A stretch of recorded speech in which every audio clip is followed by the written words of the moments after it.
This is a story of love, suspense, mystery, travel and adventure, and most of all of teamwork, of a scientific team who has worked individually and collectively throughout the major continents of the world. Calista, I'm going to say a little bit about your background for the audience. You were born in Florida, but as a child, as a young child, moved to Oregon, where you were educated by your mother, and did such a good job that you were admitted to Reed College, and subsequently graduated from Johns Hopkins with a Doctor of Science degree in bacteriology.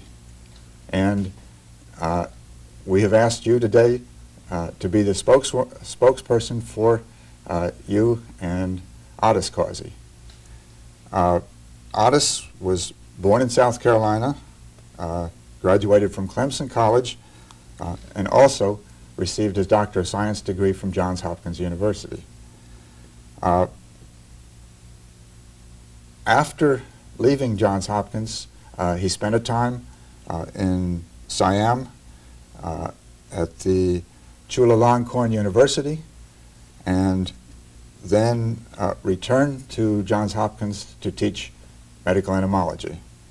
In 1939, he joined the field team of the International Health Division of the Rockefeller Foundation. I'd like to tell a story before we really start today, and this is a story which I haven't told you or anyone else before. My first association with you and Otis was in 1958, when I was offered the opportunity with the Rockefeller Foundation to join you in Brazil.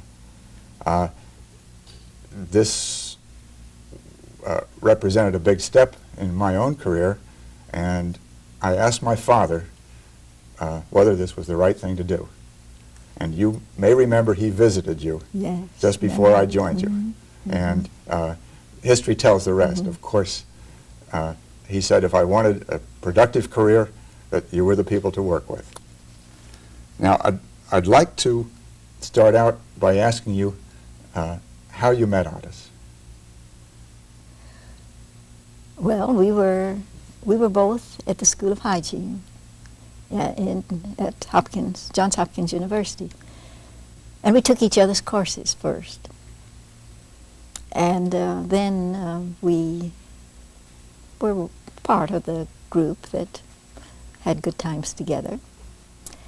He took his thesis was on a problem in myiasis involving bacteriology, so I was consulting quite frequently. And from there it went on and on and on, each feeling very independent.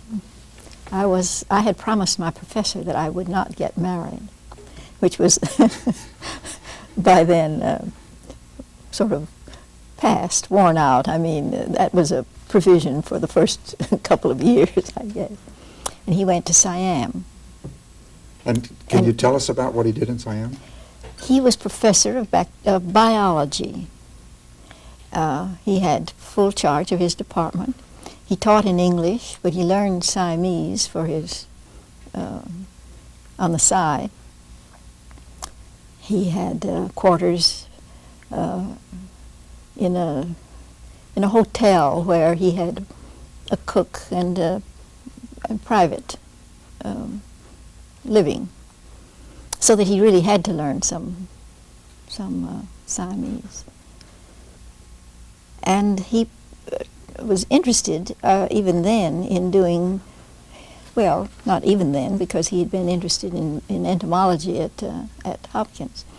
And he studied the anophelines and culicines, making collections and doing identifications and studying ecology as far as he could. But he wasn't encouraged in that by the university, because they would rather that he played golf and had the social life that would be more visible to the community. But he stayed on beyond his term. He was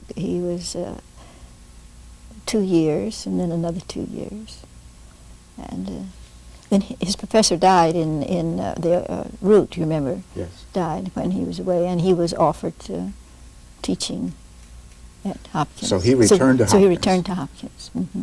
And you were still there. And I was still there. Yes. Oh, yes. I know those years in Siam were fruitful because of a number of publications. And then when he was back in Hopkins, what did he do there? He was teaching the courses in medical entomology and in both in entomology and in relation to malaria, the courses that were given in malaria. And then came a period in which he joined the Rockefeller Foundation. Now, if I remember correctly, that was when Fred Soper had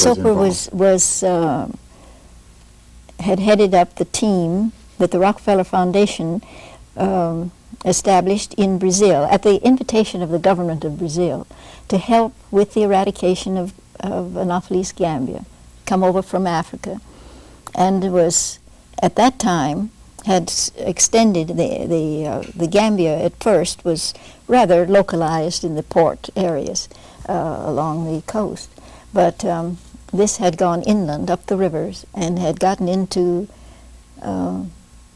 Ceará, dry country. And this biotype that had has become established in Brazil thrived in that climate.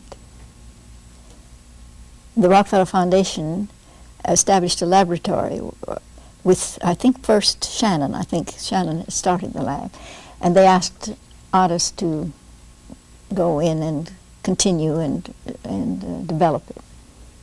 So that's what he did. Now that was one of the most successful, or maybe the most successful eradication campaign. Well, it was really the only. It was the only complete eradication. Now afterward, they were monitoring the entry of ships and planes and did find occasionally gambia, but it never became established. They would expurgate the planes. You had to go through the period of sitting there with all the insecticides. And ships too. Probably the gambia had come over not in planes, but in fast boat with the French boats that had made the trip back and forth. I don't remember what their mission was, but they were supposed to be the ones that had brought the initial mosquitoes. Now, how did you come to Brazil? Well, by that time, I was ready. Your professor now allowed you? Professor was gone. It was just a time. It was very opportune, but it wasn't opportune in either in Otis's schedule, because they wouldn't let him come back, and I couldn't go to Brazil and marry immediately. There was a waiting period that was required by the government for some reason. So Soper came to the rescue, and he said, "Well, have a proxy marriage," and we did. I was in Miami, and he was in Fortaleza. Worked out. Took me 5 days to get to Fortaleza from Miami in those days. So you were married by telephone? No, we had a ceremony at the county judge's office with a proxy groom, but all done in legal papers. That was really what it was. Well, I've heard Fred Soper called a lot of things, but I never heard him called Cupid before. Well, he did a very nice job, and he was always proud of that too. It was his. He knew how to get around the red tape. And how did artists get on with Fred Soper? They had a good relationship. They teased each other, but Fred Soper had the reputation of being quite a martinet, and I guess he was. He had good reason. He did a good job. The whole campaign was very successful, and he and Wilson made a team. Wilson was the sort of the brains of a lot of the projects, and Soper saw that they got through, and they did.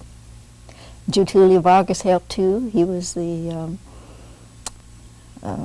dictator, but a benevolent dictator. He did a lot of social reform in Brazil, and he saw that if he approved of a project, he saw that it went through, that all of the rules were kept, and there was just no exception.